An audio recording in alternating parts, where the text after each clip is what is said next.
Débat de Sud Radio, le face-à-face. Et oui, le face-à-face avec Emmanuel Pierrat, avocat, écrivain, auteur de plusieurs ouvrages consacrés à la liberté d'expression. Et on voit bien que c'est un vrai sujet pour le président de la République, pour beaucoup de monde. On parlait des réseaux sociaux, on en a parlé toute la matinée sur Sud Radio.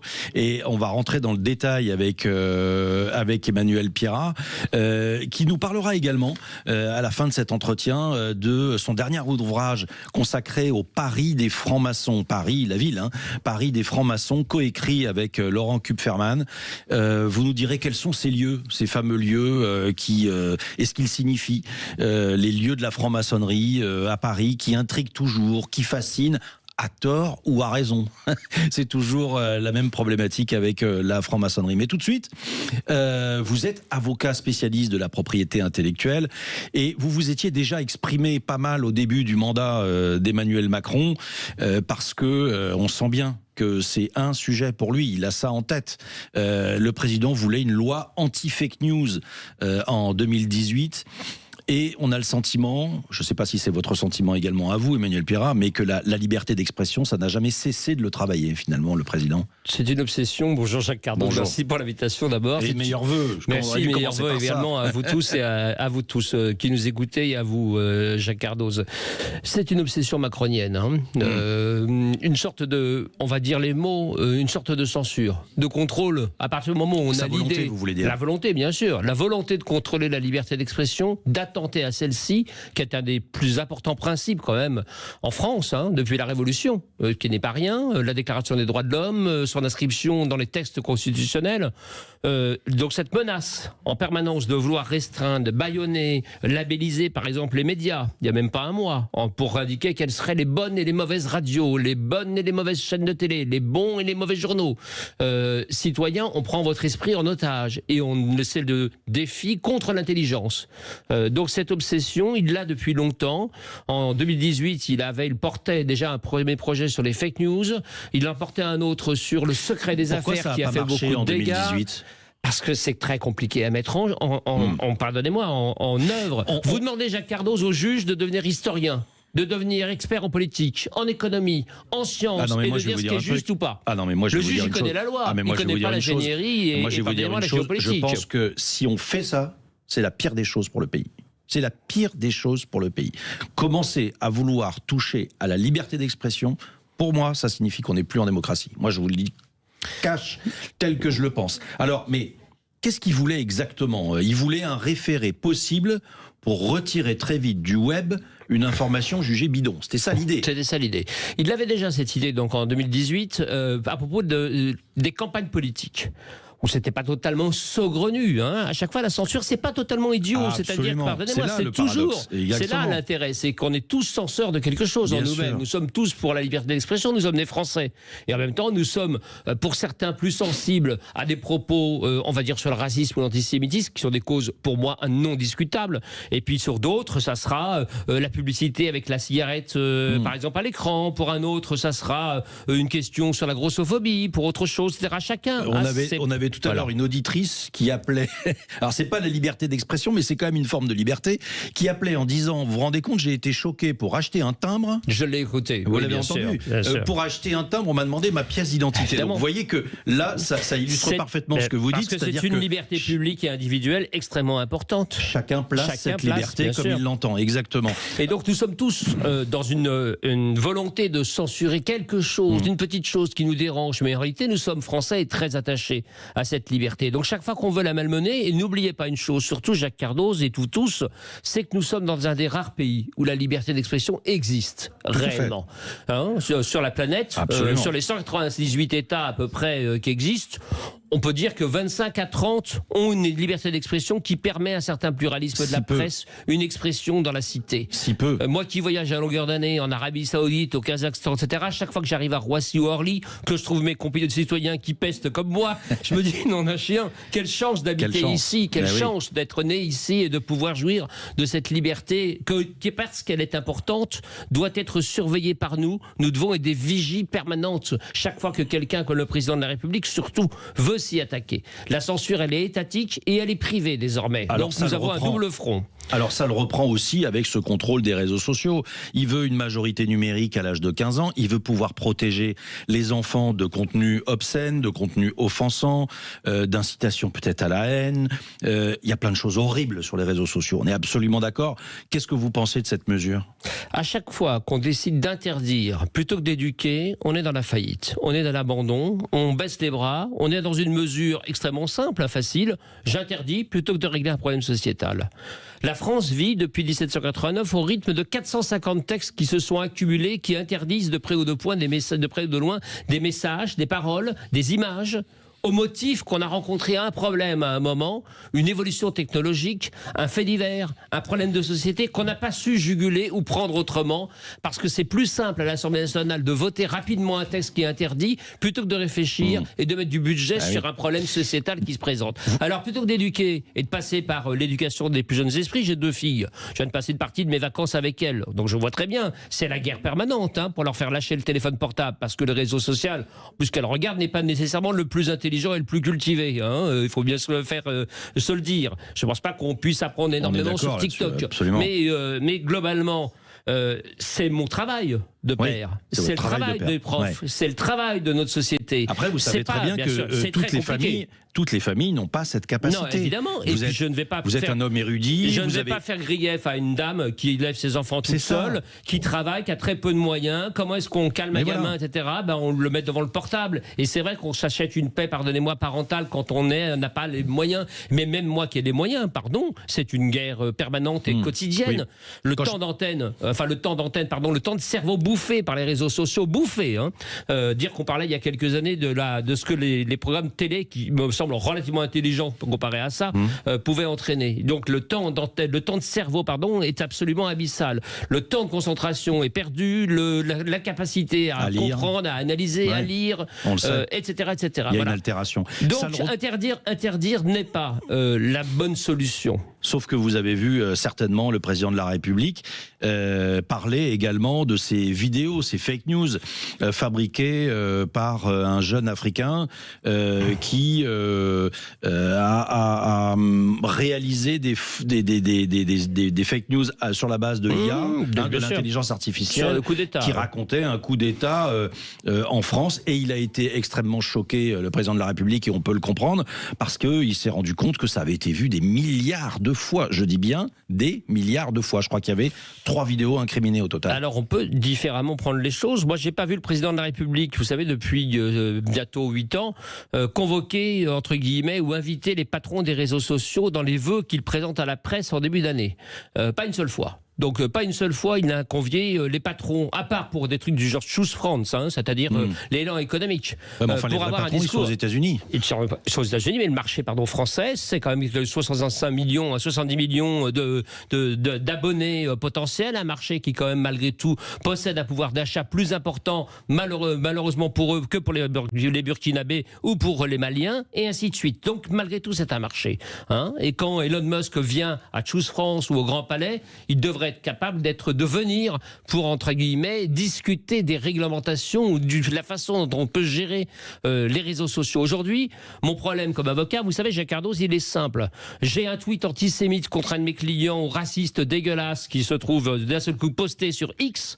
La police française ne peut pas interroger X. X répond, Monsieur Musk répond, non, je n'ai pas le droit de vous donner l'identité des personnes qui se cachent derrière l'anonymat pour proférer des propos racistes, etc.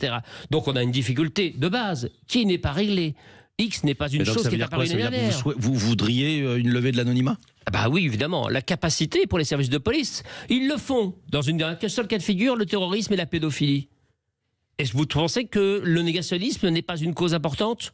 Vous pensez que l'antisémitisme actuellement, le racisme actuellement ne sont pas des causes importantes ? Bien sûr que Moi, si. je le mettrais sur l'homophobie, le sexisme, le racisme et l'antisémitisme. Les 4 seules vraies valeurs qui peuvent permettre de nuancer la liberté d'expression, non pas comme le font les Américains qui justement laissent le Ku Klux Klan défiler dans la rue et les néo-nazis partir avec des croix gammées en brassard faire Halloween. Vous voyez, il y a une petite nuance entre nous et les États-Unis et on peut être un franc amoureux de la liberté d'expression comme je le suis et un citoyen lucide sur ce qu'est l'appel à la haine. N'hésitez pas à réagir au 0826 300 300. Je suis certain que c'est un débat qui vous concerne, qui vous intéresse, qui vous heurte. Voilà, on se retrouve dans une heure. Jacques Cardoz. On est avec Emmanuel Pierrat, avocat, auteur de plusieurs ouvrages consacrés à la liberté d'expression. On ne peut plus d'actualité en ce premier jour de l'année, puisque le président de la République a à nouveau fait référence hier à cette volonté, mais cette fois-ci, il l'a fait de façon assez marquée. Il souhaite légiférer sur la question de la majorité numérique. Donc, d'une certaine façon, c'est aussi toucher à la liberté d'expression des moins de 15 ans. Est-ce que sur ce sujet-là, vous lui donnez raison ou vous dites non, attention, ça peut être liberticide ? Je ne lui donne pas raison, c'est liberticide. Pourquoi ? Et c'est surtout totalement candide. En pratique, mes adolescentes, enfin mes filles, il y en a une de 20 ans, une de 15 ans, oui, il y en a une qui est à la limite, entre guillemets. Très sincèrement, elle n'a pas besoin de moi pour se connecter à l'ordinateur de sa mère, trouver le mot de passe et réussir, pardonnez-moi, sans avoir un téléphone portable à se connecter sur les sites les pires. Même si il y avait par exemple une reconnaissance faciale sur son portable, ça n'empêcherait pas, lorsque vous n'êtes pas là, d'aller sur le portable de on l'a mis en place pour les sites pornographiques il n'y a même pas 3 ou 4 mois. La plupart des gens qui l'ont expérimenté, je l'ai fait comme professionnel, sont capables de contourner le système. Vous pensez que nos gamins sont plus bêtes que n'importe quel adulte qui a envie de contourner une règle. Donc les choses sont assez simples. Il y a un effet pot de confiture évident. À partir du moment où on interdit quelque chose, on est ici dans une côté latin, on va dire, de l'Europe, qui fait que la transgression fait un peu partie quand même de nos péchés.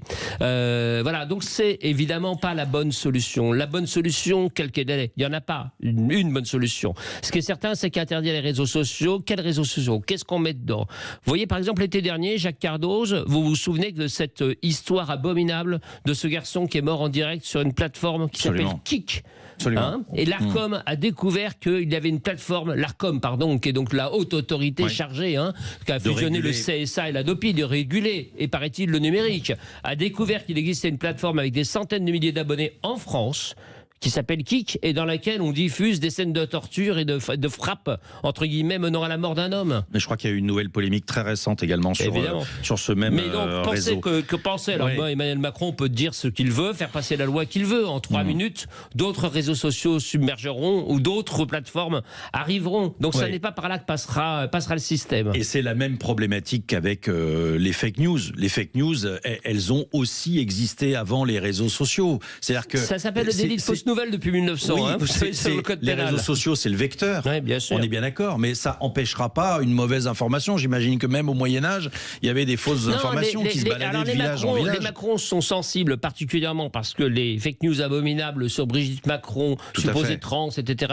tous ces délires, d'après moi, qui viennent en grande partie aussi alimentés par les États-Unis, font de mal. Et je peux le comprendre, que ça fasse mal très personnellement. Et puis lui-même, il a été victime d'ingérence également. D'ingérence, et puis on lui a prêté, dans une campagne, la première, des rapports homosexuels, ce qui n'a rien d'illégal, mais peu importe, etc. Comme être trans n'est pas illégal non plus. Enfin, peu importe. Je peux comprendre que ce sont des choses qui blessent. Peu importe, parce que je pense que c'est aussi lié à sa vie, à la vie du couple, et on peut évidemment comprendre qu'il soit heurté par ces abominations. Donc, mais c'est illusoire de penser qu'on va confier à qui le soin de trier les informations, de dire ça c'est bien, ça c'est fake, ça c'est pas fake, ça c'est légèrement fake rose, fake rouge. Du coup, la loi de 2018 et l'idée de 2018, on est bien d'accord, elle a été totalement abandonnée. Non, il y en a eu une, pardonnez-moi, Jacques Cardoz, qui est passée sur les élections et sur le temps de campagne, que jamais personne n'a réussi à utiliser. Mais c'était pas ce qui était prévu au départ.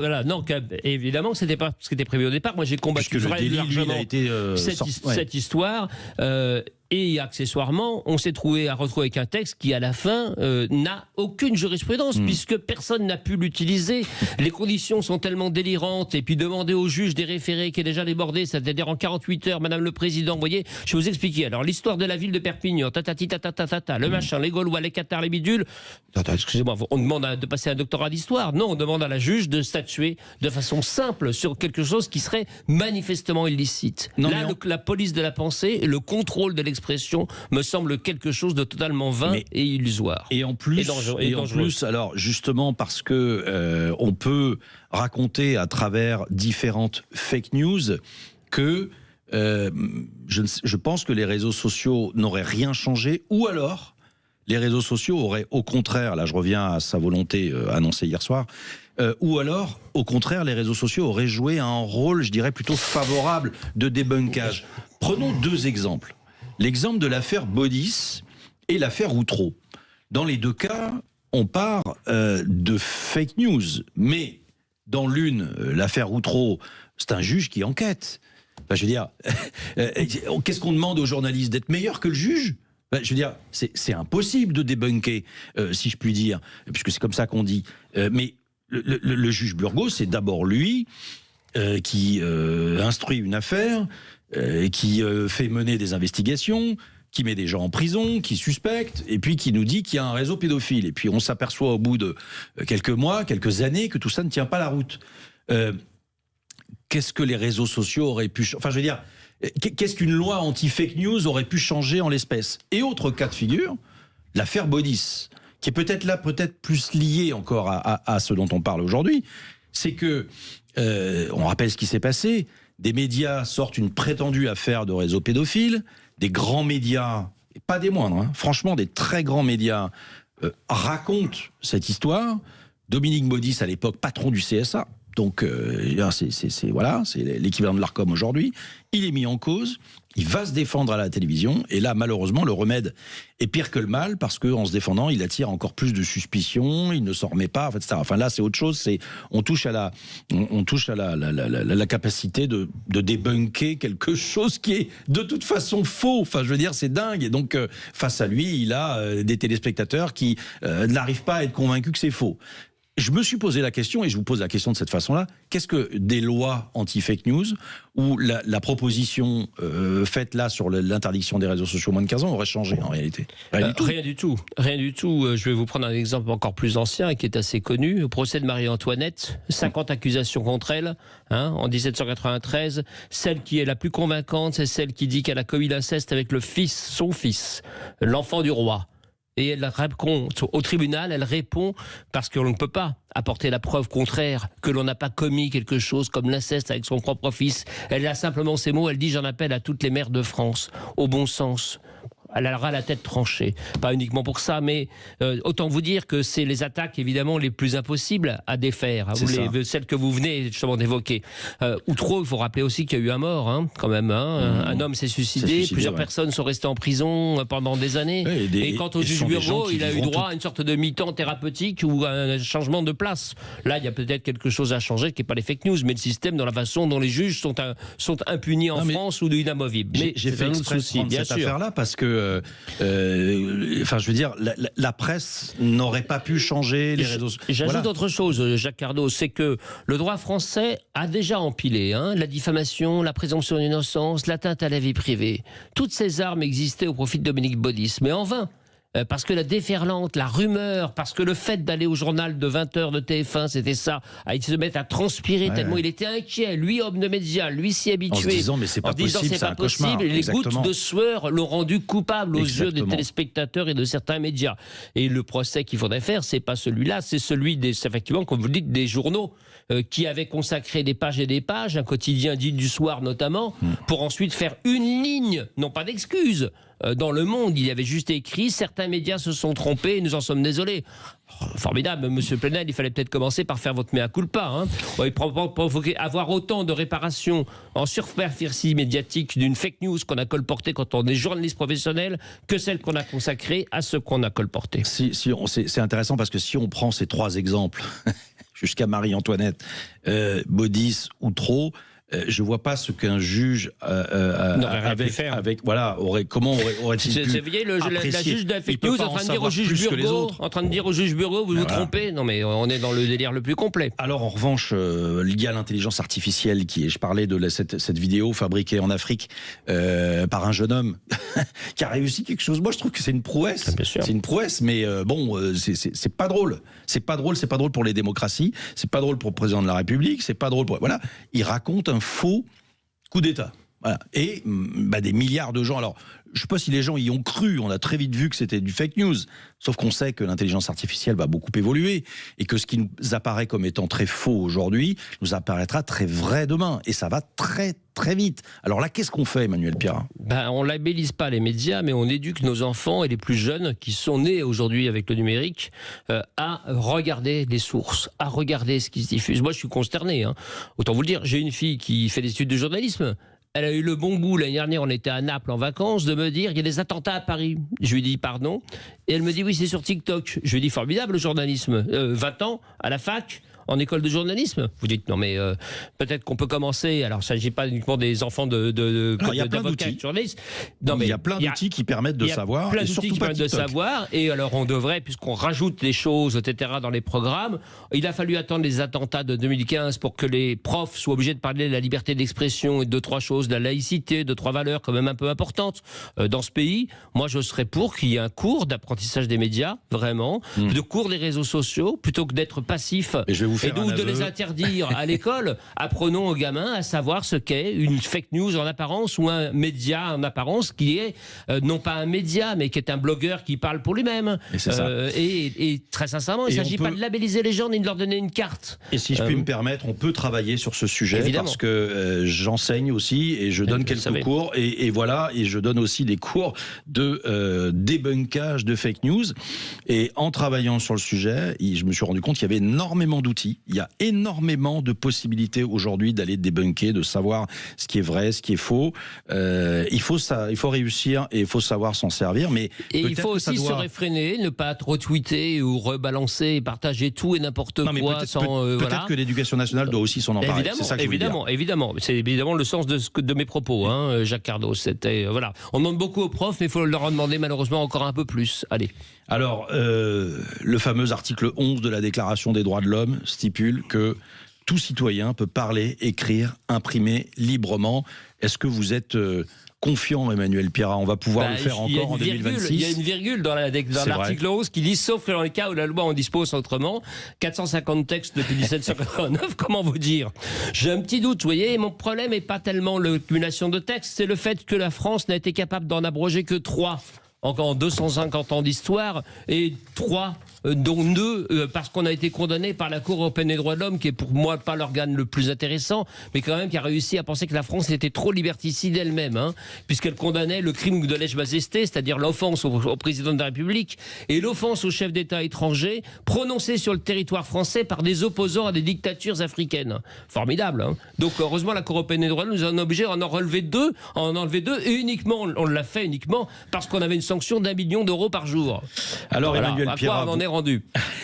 Alors Emmanuel Pierrat, vous êtes, je le disais, écrivain, et l'un de vos derniers ouvrages, c'est Le pari des francs-maçons, le compas aux éditions Le Compas dans l'œil.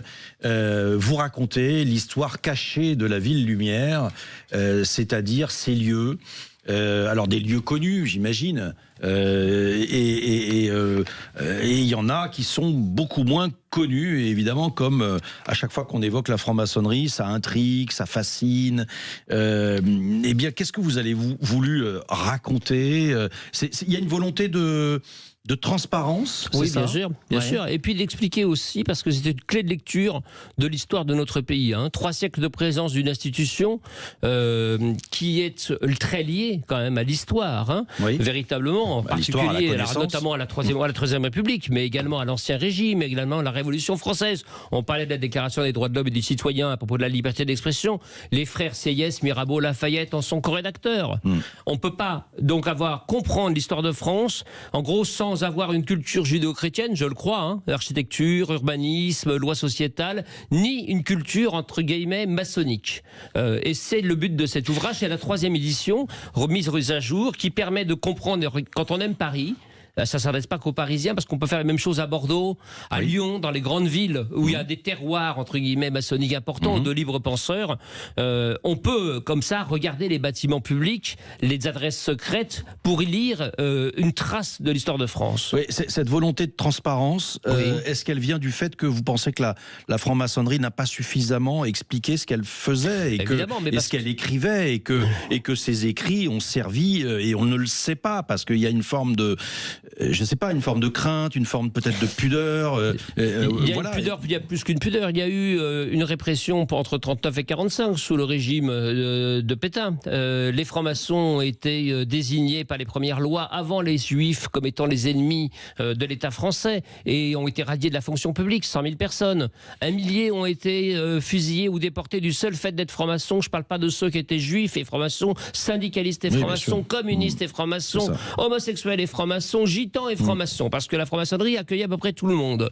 Autant vous dire que le traumatisme était tel qu'aujourd'hui, si vous allez rue Cadet dans le 9e arrondissement à Paris, devant le siège du Grand Orient, qui était l'hôtel de Prince Murat, donc sous Napoléon III, vous voyez aujourd'hui, il y a une espèce de grande façade métallique qui ressemble à un barrage hydraulique. Et oui, parce qu'en 47-48, le grand maître du Grand Orient a considéré que les dégâts avaient été tels qu'il fallait dresser un barrage et il a commandé à un constructeur de barrage de façon à se cacher.